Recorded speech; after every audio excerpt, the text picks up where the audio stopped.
بسم الله الرحمن الرحيم هل أتاك حديث الغاشية وجوه يومئذ خاشعة عاملة ناصبة تصلى نارا حامية تسقى من عين آنية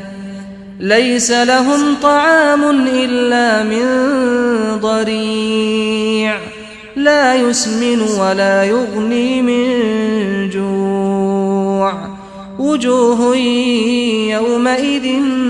ناعمة لسعيها راضية في جنة عالية لا تسمع فيها لاغية فيها عين جارية فيها سرر مرفوعة وأكواب